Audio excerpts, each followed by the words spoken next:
Bismillahirrahmanirrahim. Hello les phonophile, hello again and again. Je m'appelle Amine, je suis étudiant au niveau de la faculté de médecine Moussa Ghanem et aujourd'hui on va parler de tronc cérébral. Donc j'ai pas trouvé une meilleure chose pour faire le tronc cérébral que de faire donc deux coupes, l'une dans la vue antérieure et l'autre dans une vue postérieure. Donc le tronc cérébral, avant de commencer, on va définir c'est quoi un tronc cérébral. Tronc cérébral donc constitué de trois parties.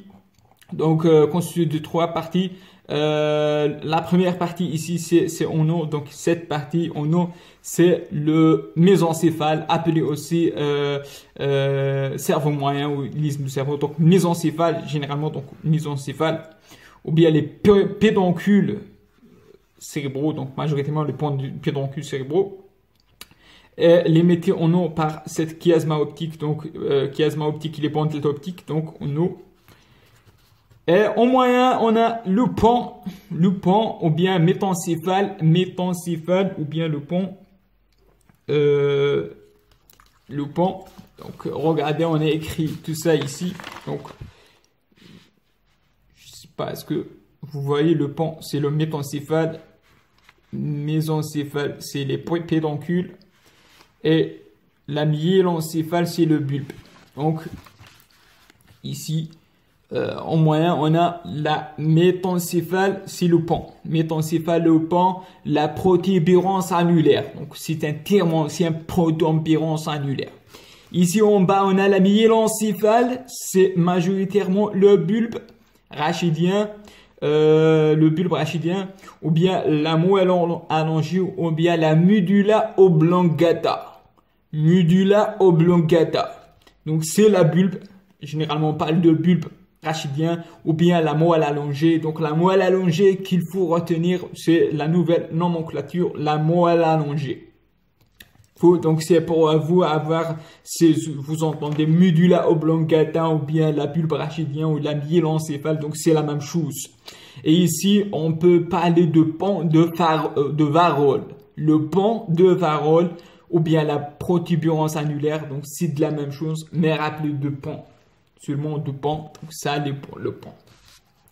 Donc trois parties. Il joue un rôle très important parce que c'est cette tronc cérébrale, donc elle relie le diencéphale. Donc ici on a le diencéphale avec le cerveau en haut, et en arrière on a cette cervelet qui suit en arrière, surtout en arrière de bulbe de pont.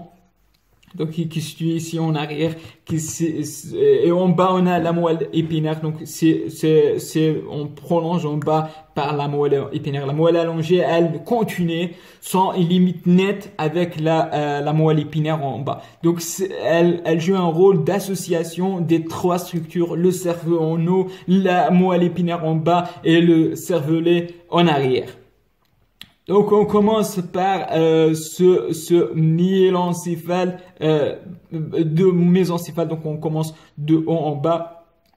Donc la mésencéphale ici, le tronc cérébral aussi joue un rôle très important parce que il contient les noyaux des nerfs rachidiens, ou bien des nerfs, pas les nerfs rachidiens, pardon, les nerfs crâniens, les 11 derniers. C'est pas les 11, les 10 derniers, donc les 10 derniers nerfs crâniens, parce qu'on a le 2, c'est l'optique qui émerge ici en partie haut, avec le premier nerf crânien, c'est olfactif, c'est le premier, et l'optique c'est le deuxième qui sont en haut, et les 10 derniers, c'est-à-dire 2, 3, le 4, le 5, le 6, le 7, le 8, le 9, le 10, le 12, ça fait 10 nerfs crâniens qui sont sortis ici, et elle joue, qui contient des nerfs de ces nerfs des noyaux de ces nerfs crâniens, qui ont donc la partie parasympathique qui va contrôler le cerveau, qui va contrôler le cœur, les poumons, les viscères, donc la partie parasympathique, la majeure partie du système parasympathique qui se situe ici dans ce pont. Donc une lésion dans ce pont peut être mortelle si elle touche le centre respiratoire, cardio-respiratoire bien sûr. Donc on commence par la partie la plus bas. Donc on commence par cette partie la plus bas. C'est la myélencéphale ou bien le bulbe. Regardez le bulbe ou la myélencéphale. Donc on trouve un gonflement marqué ici. C'est le gonflement de bulbe. C'est l'olive bulbaire. Donc c'est un olive, c'est comme un olive, mais c'est un olive bulbaire inférieur. Cette olive bulbaire inférieure marque la bulbe. Lorsque dans les coupes transversaux, lorsqu'on trouve le bulbe, l'olive, on dit on est dans la bulbe. Ici, en dedans de ce bulbe, on a les pyramides. Les pyramides, elles descendent ces pyramides, donc c'est la voie pyramidale, la voie motrice principale. Donc elle descend ici. Ici, au niveau de bulbe bas, on a quelque chose, un croisement appelé décussation. Décussation, je ne sais pas si j'ai écrit le mot de décussation, c'est très important de rappeler de décussation. Cette partie de décussation, elle est en bulbe bas. Le bulbe bas, on a la décussation de voie pyramidale de la ligne médiane. Donc, c'est l'accroissement au niveau de bulbe bas. Ici, on a l'olive bulbaire inférieur. Donc, peu importe. Ici, dans cette sillon de l'olive bulbaire, on a trois nerfs qui sont donc trois nerfs qui sortent ici. Très important, ces trois nerfs. On a ici le 11. Le 11, c'est spinal ou bien accessoire. Pourquoi? Parce que elle reçoit une partie qui vient de la moelle spinale.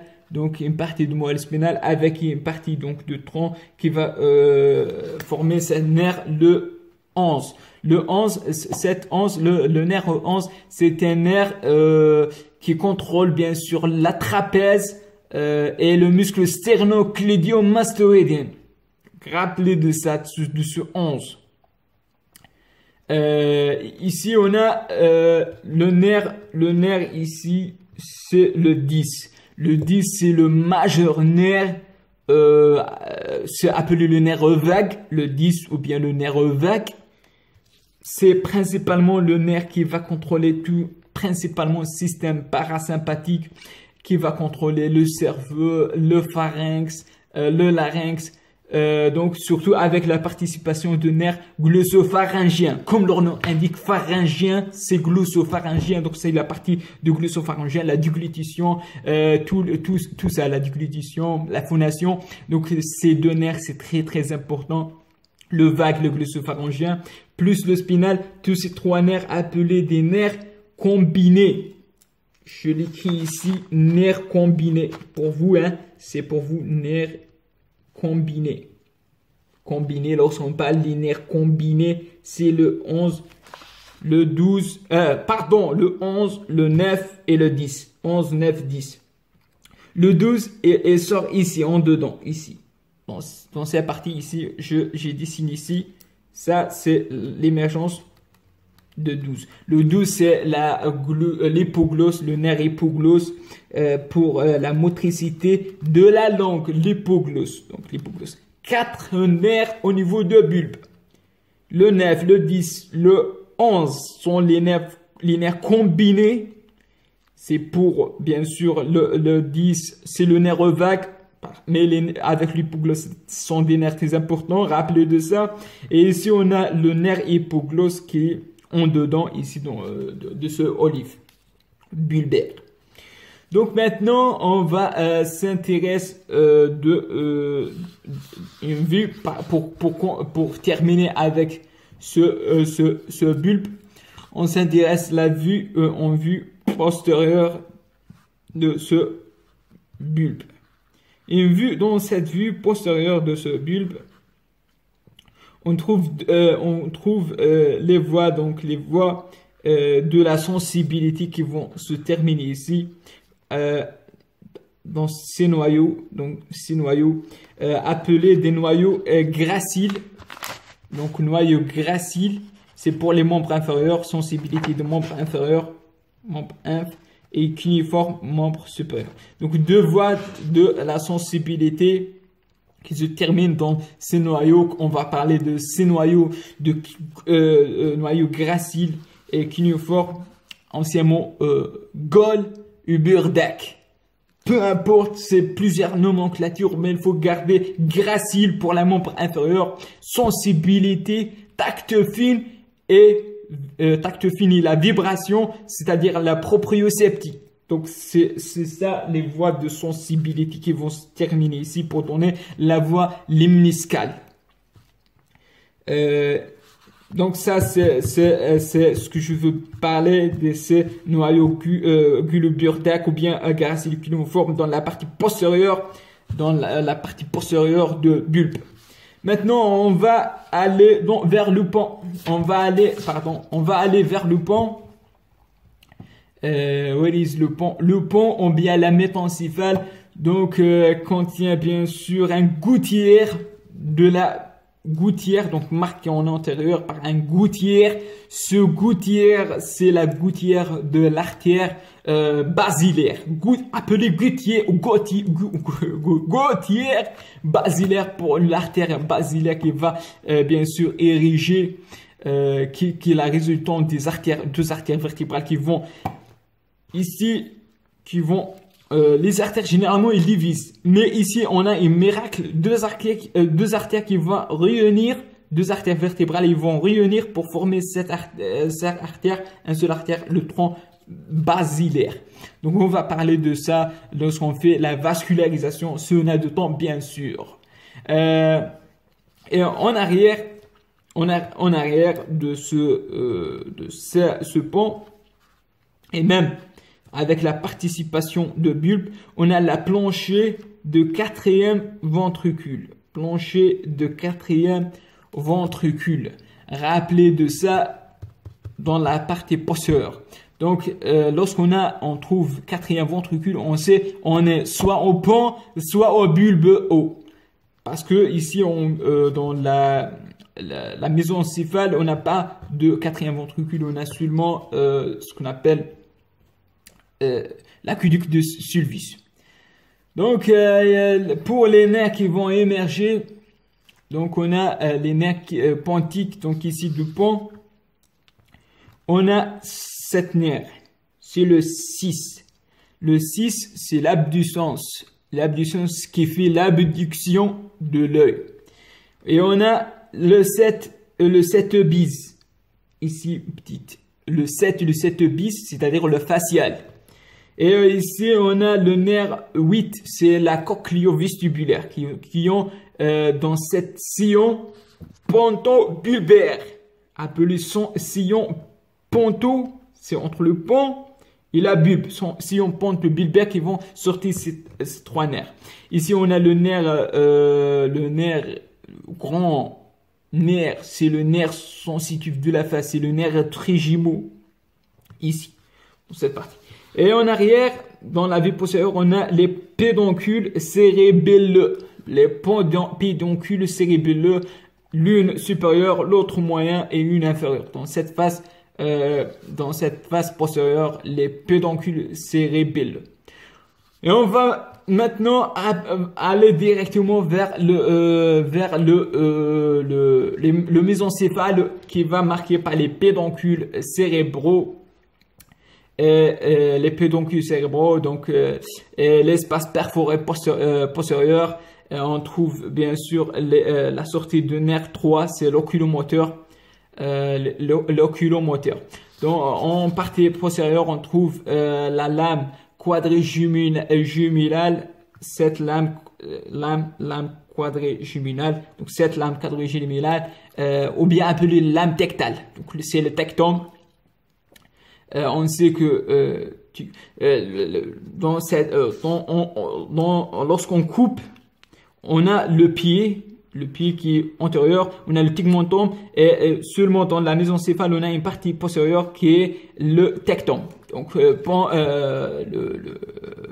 on a le pied, tegmentum, tectum. Ici, on a le tectum ici. et la lame tectale qui contient les tubercules quadrigimaux, le colliculus supérieur, ici colliculus supérieur. Colliculus supérieur, c'est pour les voies de vision, colliculus inférieur pour l'audition. Rappelez de ça, c'est très important, c'est colliculus pour la vision et l'audition. On n'a pas la quatrième ventricule, on a l'aqueduc du sylvius au niveau de mésencéphale. On a dit ça. Donc, autre chose, on a la sortie de quatrième nerf crânien ici. Quatrième nerf crânien. Qui est le quatrième, c'est le trochléaire ou bien pathique, le nerf trochléaire.